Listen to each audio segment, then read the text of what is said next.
ஓம் come கணபதியே நமக. ஸ்ரீ குருபியோ நமக. அனைவருக்கும் நமஸ்காரம். இன்று விநாயகர் சதுர்த்தி. இந்த நன்னாளில் நாம் பல தலங்களுக்கு சென்று நிறைய விநாயகரை தரிசிக்க வேண்டும் என்று சொல்வது வழக்கம். அதனால் நாம் சில வித்தியாசமான மிகவும் சக்தி வாய்ந்த விநாயகர் பற்றிய புராணங்களை அறிந்து அவரை வணங்கி பின் இன்று சொல்ல வேண்டிய சித்தி விநாயக ஸ்தோத்திரமும் நாம தெரிந்து கொள்ளலாம். பிடித்து வைத்து வணங்கும் எளிமையான பக்திக்கு ஓடோடி வந்து அருள் புரிபவர் விநாயகர். பக்தியுடன் வைக்கும் இரு கொத்து அருகம்புல்லுக்கே அகமகிழ்ந்து பக்தனின் துயர் தீர்ப்பவர் கணபதி. நம் வீட்டு பிள்ளை போல எல்லோரது நாவிலும் தொட்டதுக்கெல்லாம் பிள்ளையாரப்பா பிள்ளையாரப்பா என்று நமக்குள் ஒருவராக அனைவரது உள்ளத்திலும் வீற்றிருப்பவர். அவ்வை பாட்டி முதல் 2 வயது குழந்தை வரை எல்லோரையும் வசீகரிக்கும் ஞான குழந்தையும் அவர்தான். இப்படிப்பட்ட ஞானமூர்த்தியான விநாயகர் பல தலங்களில் பேரருள் பெருக்கி அமர்ந்திருப்பார். அப்படிப்பட்ட தலங்களில் உள்ள விநாயகரை பற்றி அறிந்து கொள்ளலாம் வாருங்கள். உலகில் ஆதி மூலமாக முழு முதற் கடவுளாக விநாயகரை கருதுகிறோம். விநாயகரை வணங்கிய பிறகு பிற தெய்வங்களை வணங்குவது மரபு. இந்த மரபை விநாயகருமே பின்பற்ற வேண்டும். அதாவது விநாயகர் கூட எந்த பூஜையை தொடங்குவதாக இருந்தாலும் தன்னைத்தானே வணங்கி தொடங்க வேண்டும் என்பதே முறை. அதன் காரணமாகத்தான் சில கோவில்களில் இரட்டை விநாயகர் சன்னதி அமைக்கப்படும். விநாயகர் தனக்குத்தானே பூஜை செய்து கொள்வதென்பதே இதன் தாற்பயம். முதலில் நாம் பார்ப்பது கணபதி அக்ரஹாரம் விநாயகர். இது தஞ்சாவூர் மாவட்டம் திருவையாறிலிருந்து 9 கிலோமீட்டர் தொலைவில் இருக்கிறது. ஒரு சமயம் இந்த பகுதியில் கடுமையான பஞ்சம் ஏற்பட்டது. கௌதம மகரிஷி பூஜித்து பஞ்சம் நீங்கியதால் இந்த இடத்தை அன்ன கோஷ ஸ்தலம் அப்படின்னு புராணங்கள்ல குறிப்பிட்டு சொல்லப்பட்டது. தன்னை நாடி வரும் பக்தர்களுக்கு வேண்டும் வரங்களை எல்லாம் அளித்து காத்தருள்கிறார் மகா கணபதி. இந்த கிராமத்தில் பல குடும்பங்களுக்கு குலதெய்வமாகவும் விளங்குகிறார் இந்த கணபதி. ஒரு சமயம் அகத்திய முனிவரின் தவத்திற்கு இடையூறாக இருந்தாள் காவேரி. அதாவது அவளது சலசல என்ற ஆரவார சப்தம் அவருக்கு இடையூறாக இருந்தது. அதனால் அவர் கோபம் கொண்டு காவேரியை தனது கமண்டலத்தில் அடக்கிவிடுகிறார். சோழ தேசமே வளம் குன்றியது. பஞ்சம் ஏற்பட்டது.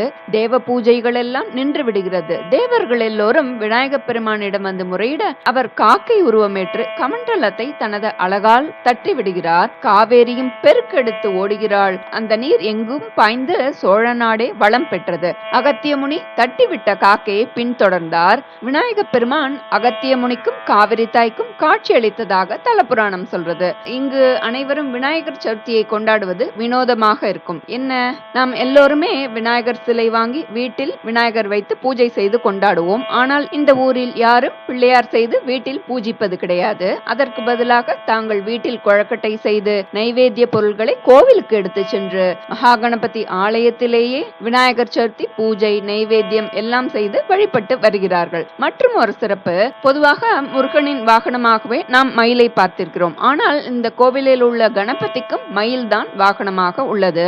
அதனால் இந்த கணபதி மயூர வாகனன் என்று அழைக்கப்படுகிறார். அடுத்தது திருக்காரவாசல் கடுக்காய் விநாயகர். கண் பார்வை தொடர்பான நோய்களை தீர்த்து வைப்பதில் கண் கண்ட கடவுளாக விளங்குபவர் திருக்காரவாசலில் அருள் பாலிக்கும் ஸ்ரீ கண்ணாயிரநாதர். இந்த தலத்தில் 2 தீர்த்தங்கள் உள்ளன.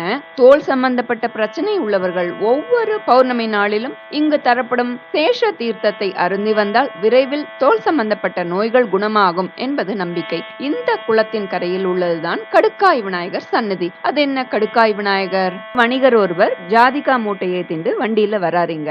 இந்த தீர்த்த குளக்கரையில வந்து தங்குறார். அப்போ ஒரு சிறுவன் வந்து இந்த வண்டியில என்ன இருக்கு அப்படின்னு கேட்க, வண்டியில கடுக்காய் இருக்கு அப்படின்னு அவர் போய் சொல்றார். மறுநாள் மூட்டையை போய் திறந்து பார்க்கிறார். அதுல இருந்த ஜாதிக்காய் எல்லாம் கடுக்காயா மாறி இருந்தது. சிறுவனாக வந்தது விநாயகரேன்றத உணர்ந்த வணிகர் தன்னுடைய தவறுக்கு வருந்தி மன்னிப்பு கேட்கிறார். கடுக்காய் எல்லாம் திரும்பவும் ஜாதிக்காய்களா மாறுறது. அதனால இந்த விநாயகர் கடுக்காய் பிள்ளையார் அப்படின்னு அழைக்கப்படுறார். இந்த தலத்துல பிரம்மா சிவபெருமான நோக்கி 1000 ஆண்டுகள் தவம் இருந்து அந்த தவத்துல மகிழ்ந்து போன சிவபெருமான் 1000 கண்களோட பிரம்மாவுக்கு காட்சி தரார். அதனால கண்ணாயிரநாதர் அப்படின்னு அழைக்கப்படுறார். இந்த தலம் திருவாரூர்ல இருந்து திருத்துறைப்பூண்டி செல்லும் வழியில இருக்கு. அடுத்தது இடர்களிலிருந்து காத்தருளும் திருப்புறம்பியம் பிரளயம் காத்த விநாயகர். பாடல் பெற்ற ஸ்தலங்கள் வரிசையில 46 26வது தலமான இது கும்பகோணத்துக்கு பக்கத்துல இருக்கு. ஒரு முறை பிரளயம் ஏற்படுறது. சிவபெருமான் இந்த தலத்தை பிரளயத்திலிருந்து பாதுகாக்கும்படி விநாயகர்கிட்ட சொல்றார். விநாயகரும் பொங்கி வந்த அந்த சாகரங்களை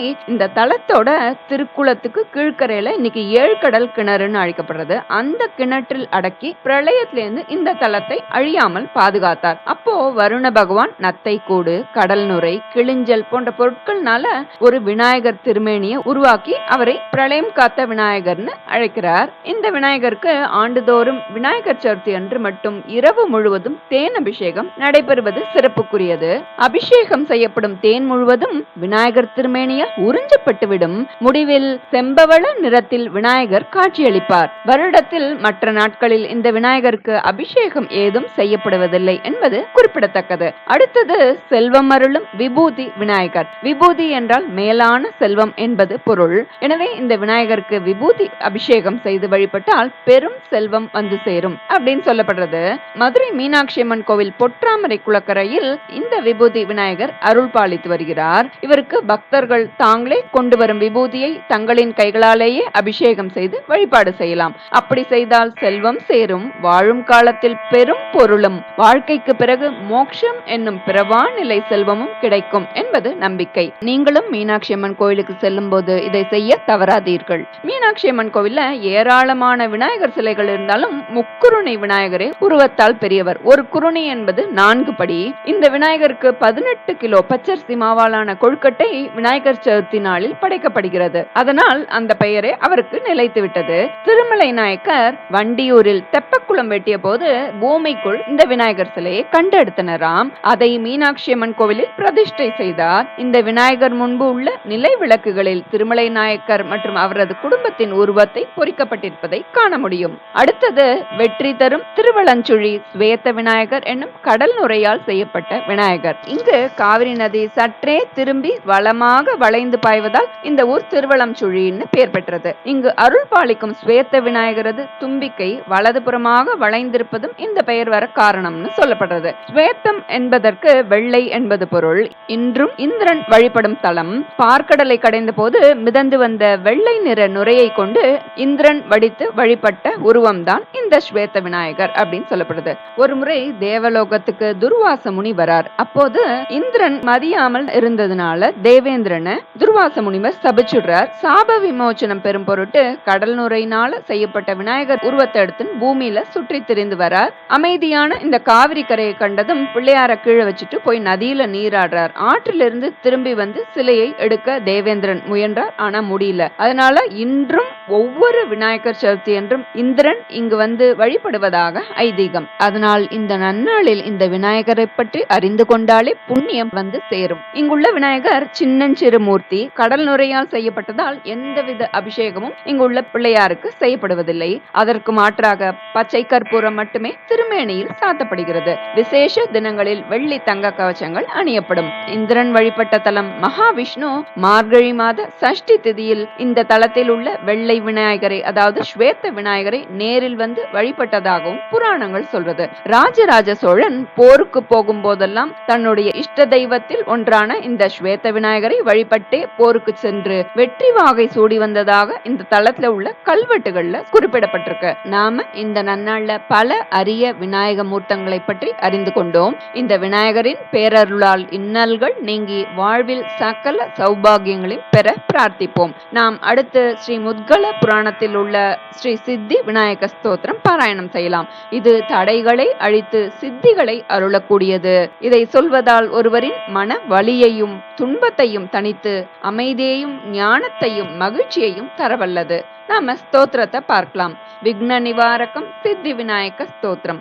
ஸ்ரீ கணேஷாய நமக. விக்னேஷ விக்னஜய கண்டன நாமதேய ஸ்ரீசங்கராத்மஜ சுராதிபவந்திய பாத துர்கா மகாவ்ரத பலாகில மங்களாத்மன் விக்னம் மமாபஹர சித்தி விநாயகத்வம் சத்பத்மராகமணி வர்ண ஷரீர காந்திகி श्रीसिद्धिबुद्धिपरिचर्चितकुङ्कुमश्रीः दक्षस्तने वलयितातिमनोज्ञशुण्डो विघ्नं ममापहर सिद्धिविनायकत्वं पाशाङ्कुशाब्जपरशुंश्च ददच्चतुर्भिर्दोर्भिश्च शोणकुसुमस्रगुमाङ्गजातः सिन्दूरशोभितललाटविदुप्रकाशो विघ्नं ममापहर सिद्धिविनायकत्वं कार्येषु विघ्नचयभीतविरञ्चिमुख्यैः सम्पूजितः सुरवरैरपि मोदकाद्यैः सर्वेषु च प्रथममेव सुरेषु पूज्यो विघ्नं ममापहर सिद्धिविनायकत्वं शीघ्राञ्चनस्खलनतुङ्गरवूर्ध्वकण्ठ स्थूलोन्दुरुद्रवनहासितदेवसङ्गः शूर्पश्रुतिश्च पृथुर्वतुलतुङ्गतुन्दो विघ्नं ममापहर सिद्धिविनायकत्वं यज्ञोपवीतपदलम्बितनागराजो मासादिपुण्यददृशीकृतऋक्षराजः भक्ताभयप्रददयालय विघ्नराज विघ्नं ममापहर सिद्धिविनायकत्वं सद्रत्नसारततिराजितसत्किरीटः कौसुम्बचारुवसनद्वयऊर्जितश्रीः सर्वत्र मङ्गलकरस्मरणप्रतापो विघ्नं ममापहर सिद्धिविनायकत्वं देवान्तकाद्यसुरभीतसुरातिहर्ता विज्ञानबोधेन वरेण तमोपहर्ता आनन्दितत्रिभुवनेषु कुमारबन्धो विघ्नं ममापहर सिद्धिविनायकत्वम् इति मौद्गलोक्तं विघ्ननिवारकं श्रीसिद्धिविनायकस्तोत्रं सम्पूर्णं। श्रीगुरुभ्यो नमः।